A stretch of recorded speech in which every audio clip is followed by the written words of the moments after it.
Bonjour et bienvenue pour cette première vidéo de la série de Noël préparée en collaboration avec Lara de Coccinelle Boutique.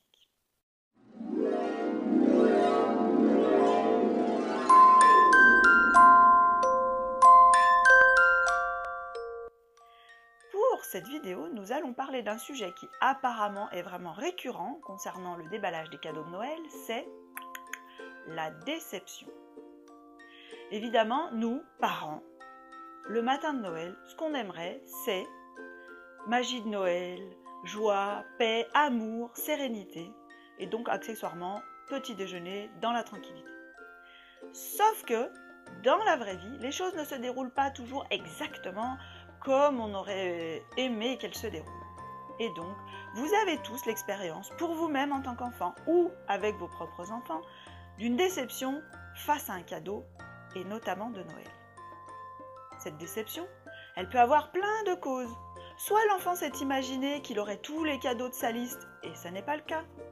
Soit l'enfant a fait une liste avec beaucoup de cadeaux, mais il y a quand même des choses qui lui plaisent plus que d'autres, mais ce n'est pas celle que vous avez achetée.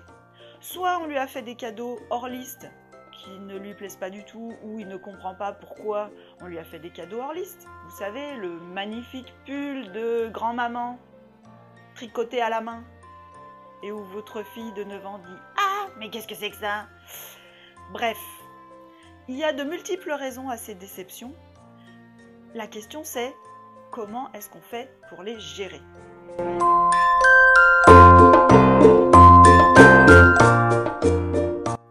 Ben oui, comment est-ce qu'on fait pour gérer la déception d'un enfant, parce que ça peut radicalement gâcher notre matinée de Noël. Surtout si autour de nous, il y a des gens, la famille, la belle famille, qui ne sont pas hyper bienveillants sur la façon dont on éduque nos enfants et par rapport au comportement de nos enfants. Bref, on voit notre enfant en train de déballer ses cadeaux et on voit bien que quelque chose ne va pas. Soit il le dit clairement, « Ah, mais qu'est-ce que c'est que ça ?» Soit simplement il l'exprime, il pleure, il râle, il boude. Il peut même en arriver à dire des choses plutôt désagréables, genre « Ouais, de toute façon, le Père Noël, c'est un gros naze. De toute façon, si c'est pour avoir ça, c'est même pas la peine de me faire des cadeaux de Noël. » Il peut même dire que vous êtes des gros nazes s'il sait que c'est vous qui avez fait les cadeaux.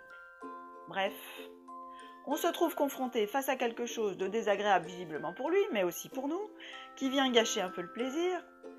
Et qu'est-ce qu'on fait ? Alors c'est là où je vais vous faire vivre une petite expérience un petit peu désagréable pour que vous compreniez bien de l'intérieur ce qui se passe.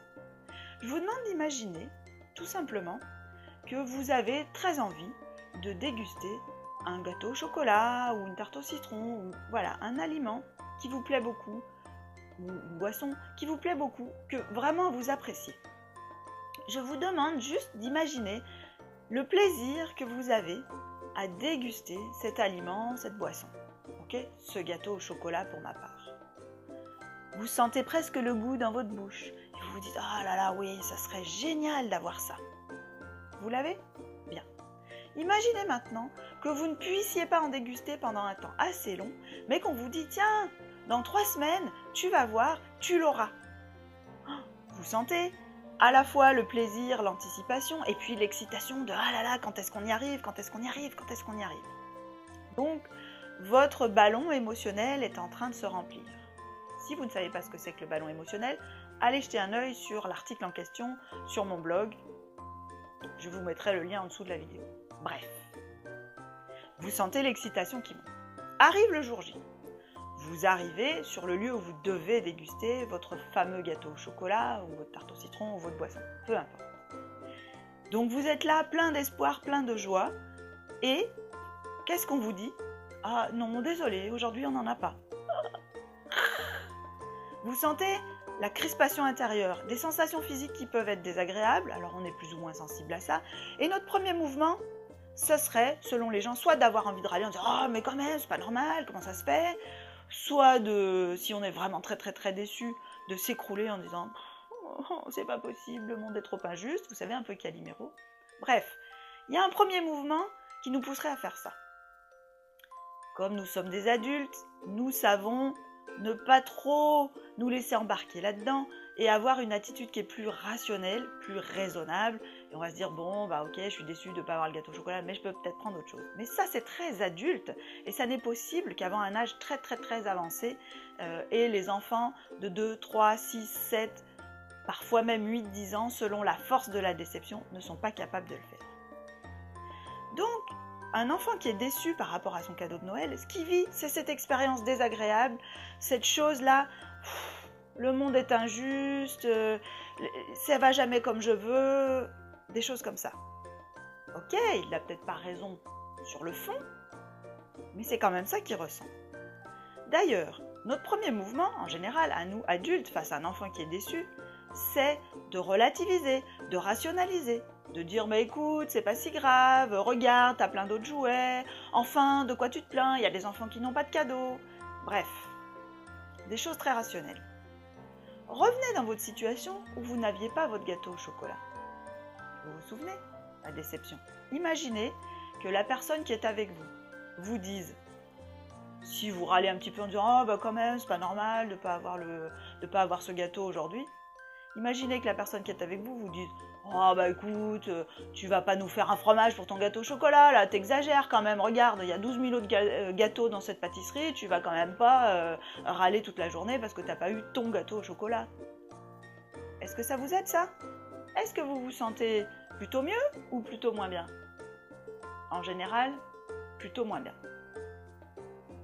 Eh bien les enfants c'est la même chose. Quand on leur sert des arguments rationnels comme cela, ils sont tellement envahis par leurs émotions que ces arguments rationnels qui parlent à l'intellect ont du mal à être entendus. Donc, moi, ce que je vous propose de faire, c'est d'accueillir cette déception d'une façon un peu plus émotionnelle. Parce que traverser une déception, ça n'est jamais facile. Et pour faire les choses difficiles, on a besoin d'être soutenu, encouragé, et on a besoin que les gens autour de nous reconnaissent que c'est difficile ce qu'on est en train de faire. Et ça aide. Donc ce que vous pouvez dire à l'enfant dans ces circonstances, ça serait plutôt quelque chose comme « Ah oui, t'es vraiment déçu, t'aurais vraiment aimé avoir autre chose, oui je comprends.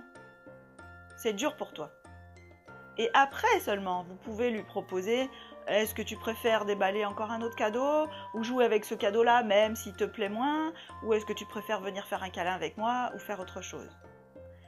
Cette attitude d'écoute et d'empathie, elle peut aider largement à désamorcer la crise et à faire en sorte que l'enfant arrive plus facilement, plus rapidement à une attitude qui soit rationnelle et raisonnable.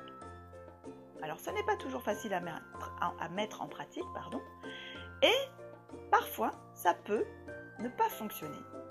Et si vous voulez savoir quoi faire dans les circonstances où ça ne fonctionne pas, eh bien, je vous invite à venir jeter un œil sur mon blog, blog.scomc.fr, l'adresse s'affiche en bas, sur lequel vous trouverez un article plus détaillé qui va vous donner encore d'autres pistes face à cette situation et qui va illustrer le déballage du cadeau de Noël et la déception qui s'ensuit d'une façon plus concrète. Voilà, merci et à bientôt pour une prochaine vidéo. N'hésitez pas à vous abonner à la chaîne YouTube pour ne rater aucune vidéo de cette série de Noël ou d'autres qui suivront, ou bien au blog, soit à celui de Lara, coccinelleboutique.com, soit au mien, scomc.fr. À bientôt, au revoir.